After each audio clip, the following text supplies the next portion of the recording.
Hello guys, this is Nirmal Gupta. Welcome back to my YouTube channel.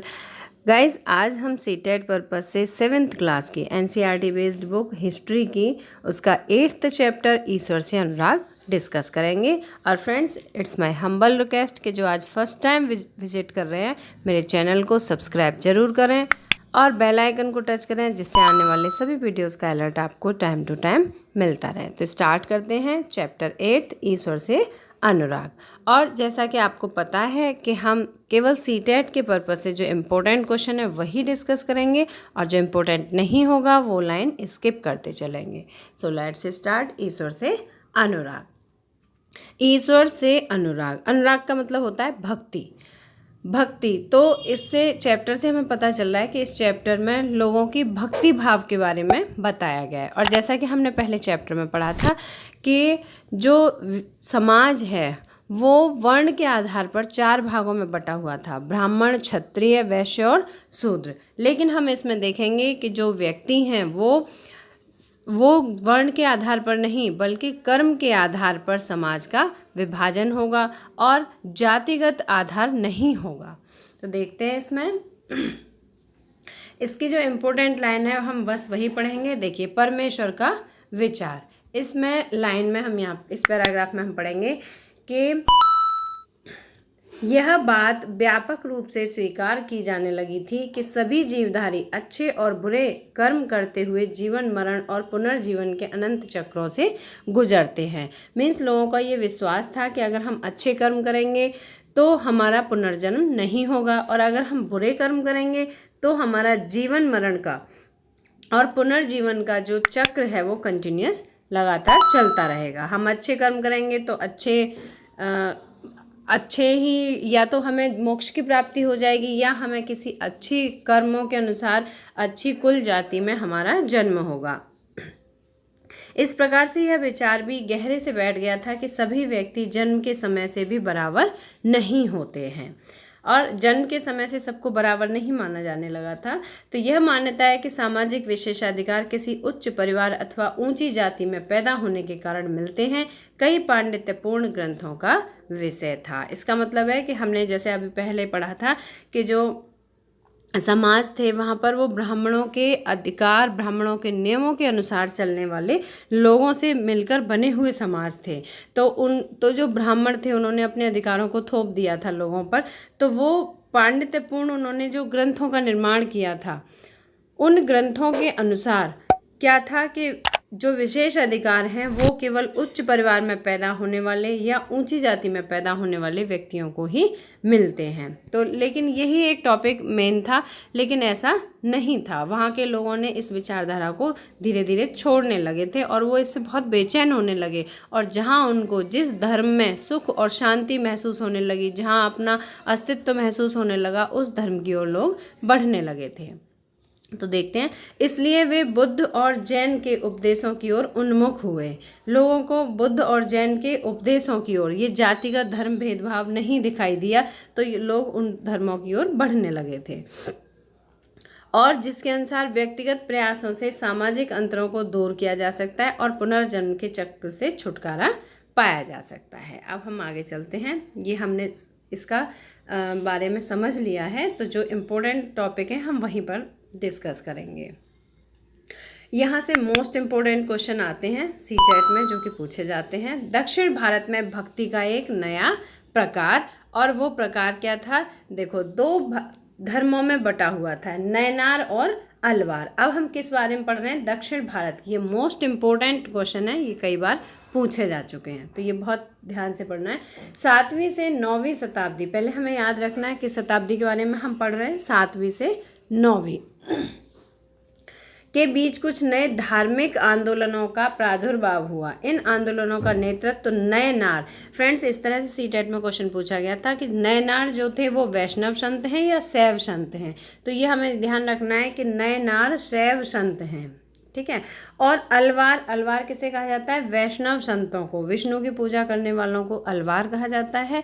और जो शिव की पूजा करने वाले थे, शैव संत थे, उन्हें नैनार कहा जाता है। ये मोस्ट इम्पोर्टेंट है, इसे आप या तो आपके पास बुक है तो अंडरलाइन कर लीजिए, अदरवाइज कहीं पर नोट करते जाइए साथ के साथ।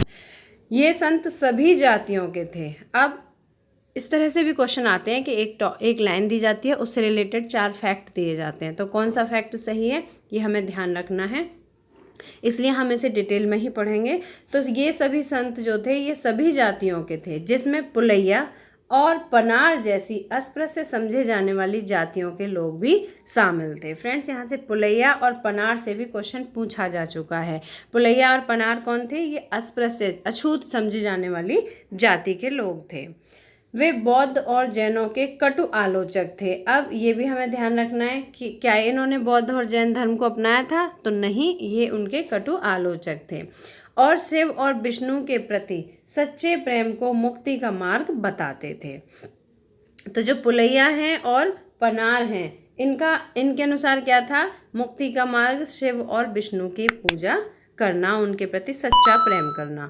तो उन्होंने संगम साहित्य, अब संगम साहित्य ये हमें मोस्ट इम्पोर्टेंट क्वेश्चन है, तमिल साहित्य का प्राचीनतम उदाहरण और सामान्य सन यानी ईसवी सन की प्रारंभिक शताब्दियों में रचित समाहित प्यार और शूरवीरता के आदर्शों को अपनाकर भक्ति के मूल्यों में उनका समावेश किया। अब हम आगे चलते हैं। यहाँ से इम्पोर्टेंट लाइन है नैनार। देखो यहाँ पे हम नैनार और अलवार के बारे में पढ़ रहे थे, तो हमने पहली लाइन यहाँ मोस्ट इम्पोर्टेंट थी कि ये जो थे नैनार शैव संत थे, अलवार वैष्णव संत थे। दूसरी बात थी ये सभी जातियों के थे।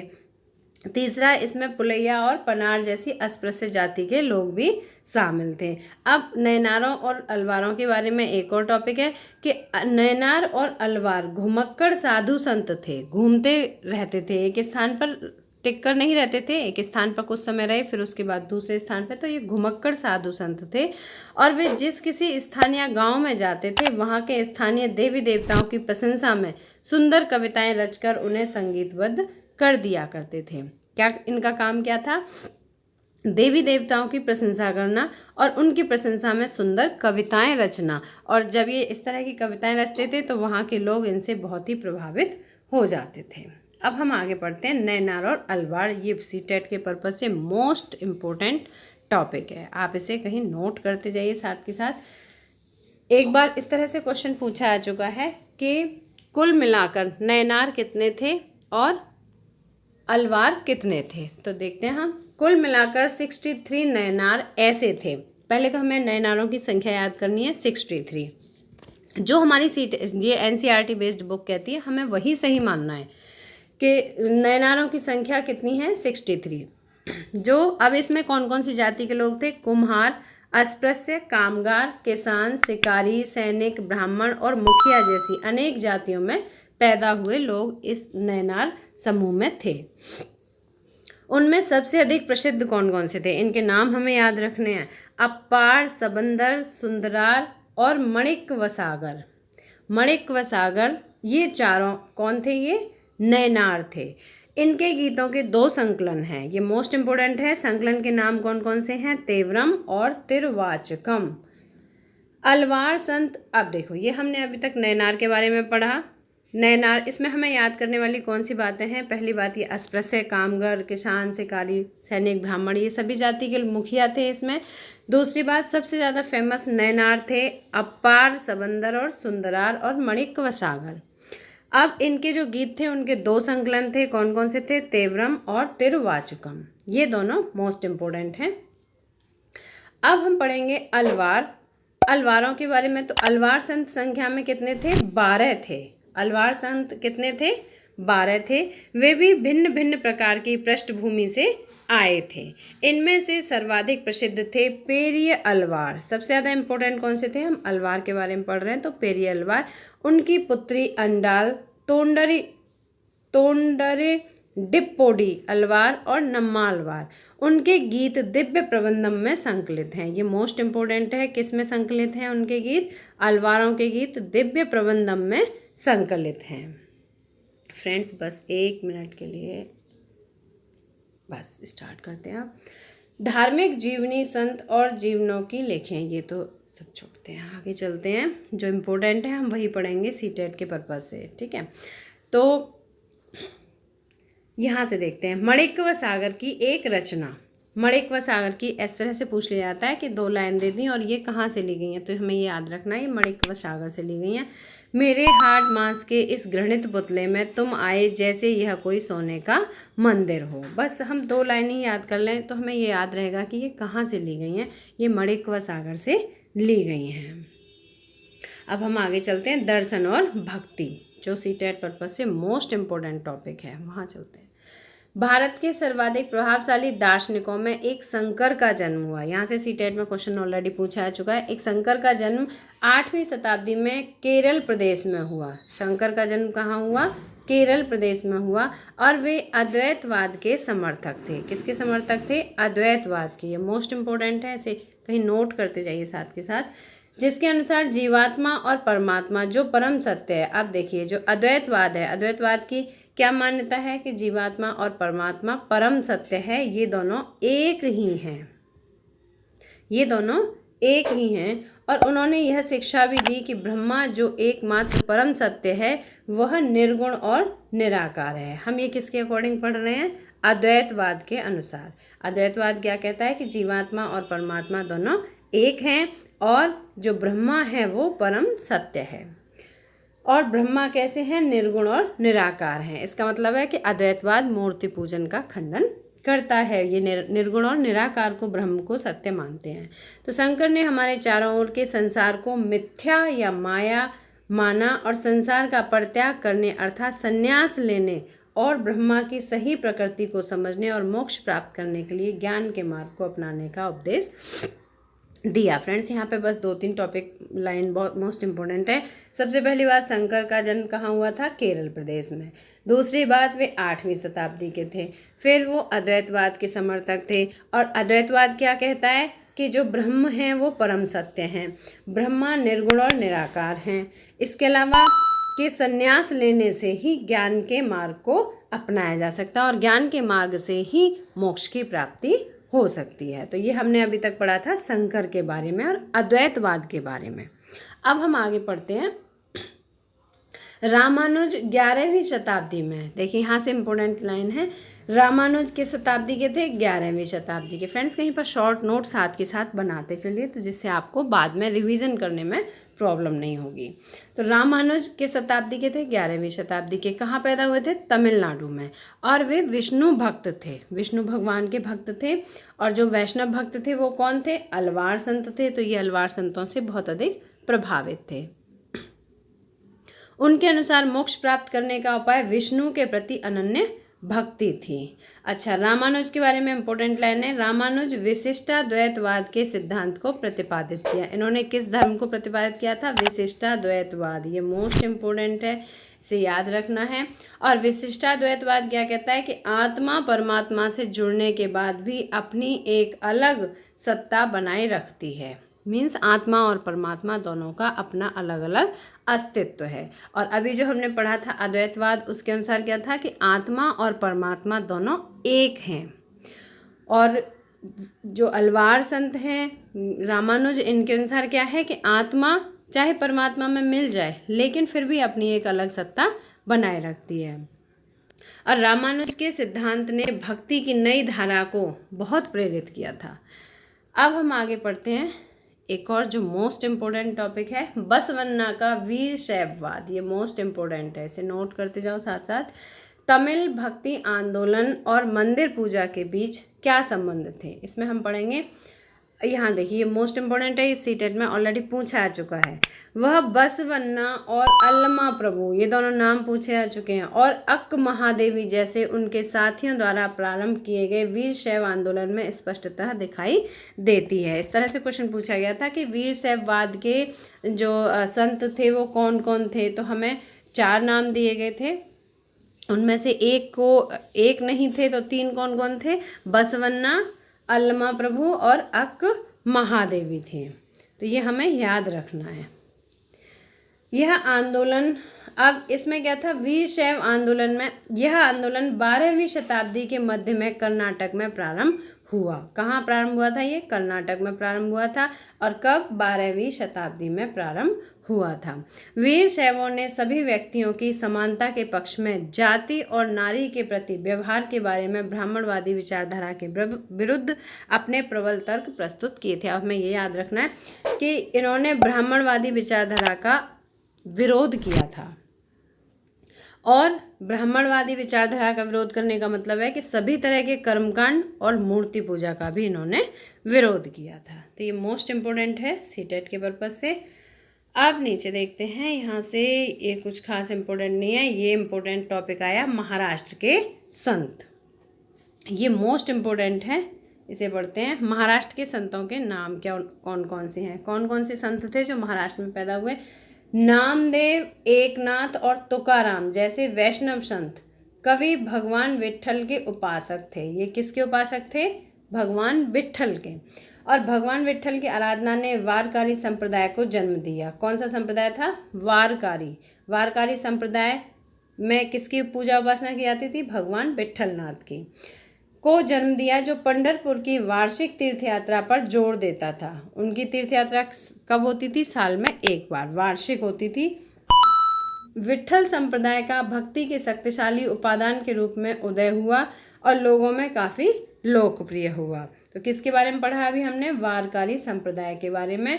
और वारकारी संप्रदाय के जो संत थे वो कैसे थे? वैष्णव संत थे और वो भगवान विट्ठलनाथ की पूजा उपासना करने वाले थे। अब पढ़ते हैं महाराष्ट्र के संत। देखिए, ज्ञानेश्वर, नामदेव, एकनाथ और तुकाराम जो अभी हमने पढ़े थे यहाँ पर। ज्ञानेश्वर, नामदेव, एकनाथ और तुकाराम तथा सखूबाई। सखूबाई से क्वेश्चन पूछा जा चुका है।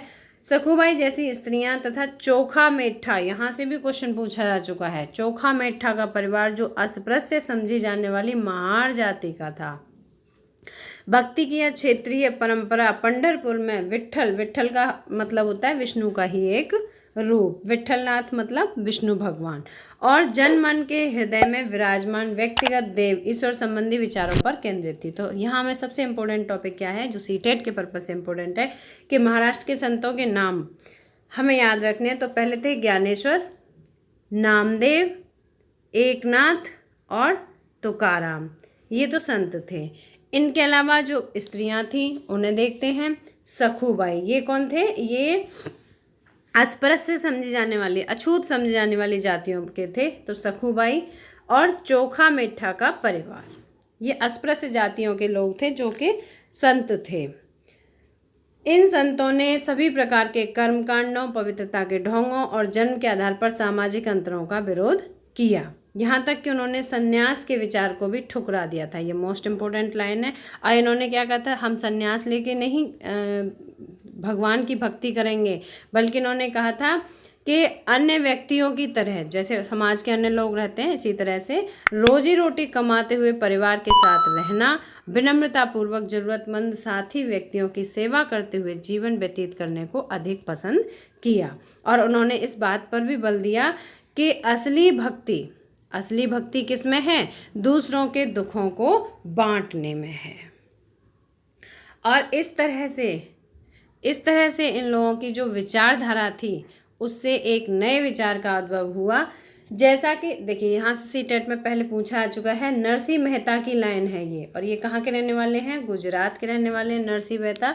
और इनकी प्रसिद्ध लाइन है कि वैष्णव जन तो तेरे कहिए, पीर पराई जाने रे। ये लाइन मोस्ट इम्पोर्टेंट है, ये आ चुकी है। और ये भी पूछा आ चुका है कि ये किसके द्वारा लिखी गई है या कहा गया है, ये किसकी कही हुई लाइन है? तो हमें याद रखना है ये नरसिंह मेहता की कही हुई लाइन है और ये गुजरात के संत हैं। वैष्णव जन तो तेरे कहिए, पीर पराई जाने रे।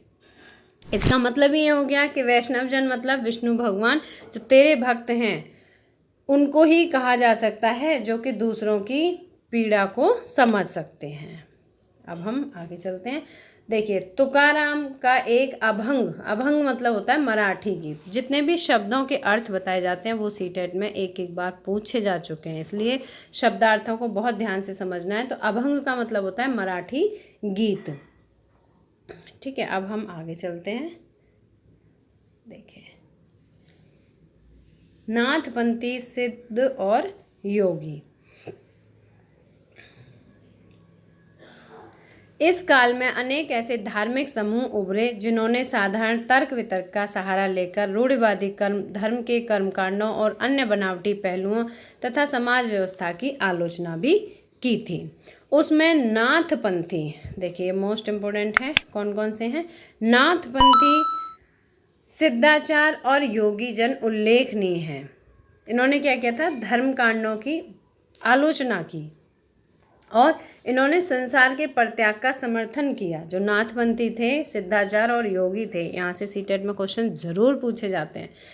संसार का इन्होंने परित्याग करने का समर्थन दिया। उनके विचार से निराकार परम सत्य का चिंतन मनन और उसके साथ एक हो जाने की अभिभूति ही मोक्ष का मार्ग है। इन्होंने कहा कि भगवान का चिंतन मनन किया जाए और उसी में एक हो जाएं, अपने आप को भगवान में लीन कर दें हम, तभी हम मोक्ष की प्राप्ति कर सकते हैं।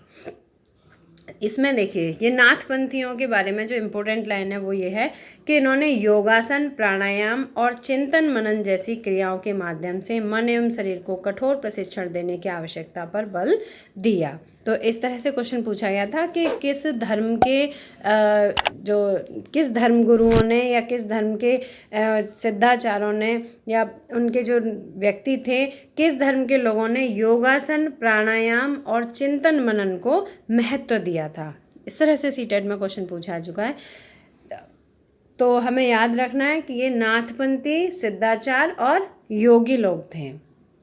और ये कैसे व्यक्ति थे, ये नीची कहे जाने वाली जातियों में बहुत अधिक लोकप्रिय हुए थे। जो अस्पृश्य जातियां थीं, उन जातियों में ये लोग बहुत ही लोकप्रिय हुए थे और उनके द्वारा दी गई रूढ़िवादी धर्म की आलोचना ने भक्ति मार्ग धर्म के आधार तैयार किए थे, जो आगे चलकर उत्तरी भारत में लोकप्रिय शक्ति बना था। फ्रेंड्स, वीडियो बहुत बड़ा हो जाता है, इसलिए हम इस चैप्टर को 2 पार्ट में डिवाइड करेंगे। ये इसका फर्स्ट पार्ट होगा और फिर सेकंड पार्ट बहुत जल्दी आएगा आपके सामने। तो हम इसे इस्लाम और सूफी मत के बारे में और पढ़ेंगे। फिर इसका जो सेकंड पार्ट है उसमें इसी चैप्टर का जो बाकी पार्ट है उसे कवर करेंगे। वीडियो को लास्ट तक जरूर देखना है। तो अभी पढ़ते हैं हम इस्लाम और सूफी मत। संत और सूफियों में बहुत अधिक मान्यता थी, यहाँ तक कि यह भी माना जाता था कि उन्होंने आपस में कई विचारों का आदान प्रदान किया और उन्हें अपनाया था। अब यहाँ पर क्या इम्पोर्टेंट लाइन है, सूफी मुसलमानों के बारे में है कि जो सूफी मुसलमान थे वो रहस्यवादी थे। वे धर्म के बाहरी आडंबरों को अस्वीकार करते हुए ईश्वर के प्रति प्रेम, भक्ति और मनुष्यों के प्रति दया भाव रखने पर बल देते थे। इस्लाम ने एकेश्वरवाद यानी एक अल्लाह के प्रति पूर्ण समर्पण का दृढ़ता से प्रचार किया था। किसका? एकेश्वरवाद का। एकेश्वरवाद का मतलब है कि अल्लाह को मानते थे और इन्होंने कहा था कि अल्लाह के प्रति ही पूर्ण समर्पण करना चाहिए। 8वीं और 9वीं शताब्दी में धार्मिक विद्वानों ने पवित्र कानून, इनके कानून का नाम क्या था? शरिया। ये हमें याद रखना है। शरिया किसे कहा जाता है? जो इस्लाम धर्म का कानून है, धार्मिक विद्वानों ने जिसे कानून माना है उसे शरिया कहा जाता है। और इस्लामिक धर्मशास्त्र के विभिन्न पहलुओं को विकसित किया। इस्लाम धीरे धीरे जटिल होता चला गया, जबकि सूफियों ने एक अलग रास्ता दिखाया। ईश्वर के प्रति व्यक्तिगत समर्पण पर बल दिया। जो सूफी संत थे ये रहस्यवादी थे और इन्होंने क्या किया था? भगवान के जो इनके अल्लाह थे उनके प्रति समर्पण पर अधिक बल दिया था। सूफी लोगों ने मुस्लिम धार्मिक विद्वानों के निर्धारित विशुद्ध कर्मकांड और आचार संहिता को बहुत कुछ अस्वीकार भी कर दिया था। अब हम आगे चलते हैं। देखिए ये मोस्ट इम्पोर्टेंट है, यहाँ से ये शब्द भी पूछे जा चुके हैं। नाथपंथी नहीं, यहाँ से पढ़ेंगे। उन्होंने किसी औलिया या पीर की देखरेख में जिक्र का, देखिए अभी हमने बताया था शब्दार्थ मोस्ट इम्पोर्टेंट है। तो हाँ, एक चीज़ रह गई इसमें, सूफी संत जो बहुत ही प्रसिद्ध सूफी संत हुए थे उस समय, महान सूफी संत थे, उनके नाम थे गज्जाली, रूमी और सादी। तो हमें ये याद रखना है, ये तीनों सूफी संत हैं। देखो जहाँ 3 दिए होते हैं वहाँ पे सीटेट में आने के बहुत चांसेस होते हैं, क्योंकि 4 देके वो पूछ लेते हैं कि कौन सा इसमें सम्मिलित नहीं है। तो हमें याद रखना है, सूफी संतों के नाम गज्जाली, रूमी और सादी, ये तीनों सूफी संत थे। अच्छा, इसमें जिक्र का मतलब क्या होता है? नाम जपना। और चिंतन, समा, गाना, रक्स का मतलब होता है नृत्य, नीति चर्चा और सांस पर नियंत्रण आदि के जरिए प्रशिक्षण की विस्तृत रीतियों का विकास किया गया था। ये हम किसके लिए पढ़ रहे हैं? नाथपंथी सिद्धों और योगियों की तरह सूफी भी यही मानते थे। इसका मतलब है कि जो नाथपंथी थे, सिद्ध हैं, योगी हैं और सूफी हैं, इन सभी के जो तरीके थे वो एक जैसे ही थे। जिक्र मतलब नाम का जपना, चिंतन, समा, गाना, रक्स मीन्स नृत्य, नीति चर्चा और सांस पर नियंत्रण, इन सभी रीतियों का इन्होंने विकास किया था। अब हम आगे चलते हैं और फ्रेंड्स चलो यहाँ से ये इम्पोर्टेंट है, इसे पढ़ते हैं। कश्मीर में 15वीं एवं 16वीं सदी में सूफीवाद के ऋषि पंथ का उदय हुआ। अब हमें ये याद रखना है कि जो ऋषि पंथ है ये किसका है, ये सूफीवाद का है, सूफीवाद से संबंधित है। इस पंथ की स्थापना शेख नूरुद्दीन वली, जिसे नंद ऋषि के नाम से भी जाना जाता है, ने की थी। यहाँ ये याद रखना है, नंद ऋषि किसे कहा गया, शेख नूरुद्दीन वली को, शेख नूरुद्दीन वली को नंद ऋषि कहा गया। इसने कश्मीर के लोगों के जीवन पर गहरा प्रभाव डाला और ऋषि संतों को समर्पित कई स्मारक कश्मीर के कई भागों में पाए जाते हैं। तो यहाँ पर जो मोस्ट इम्पोर्टेंट लाइन है वो यही है कि शेख नूरुद्दीन अली, इनको किस नाम से जाना जाता है, नंद ऋषि के नाम से जाना जाता है, और ये सूफीवाद के इन्होंने ऋषि पंथ का उदय किया था। फ्रेंड्स आई होप कि आप सभी को समझ में आया होगा, और जो फर्स्ट टाइम विजिट कर रहे हैं वो सब्सक्राइब जरूर करें। मिलते हैं नेक्स्ट वीडियो में इसी चैप्टर के सेकंड पार्ट के साथ। Till then bye bye, good luck to all of you.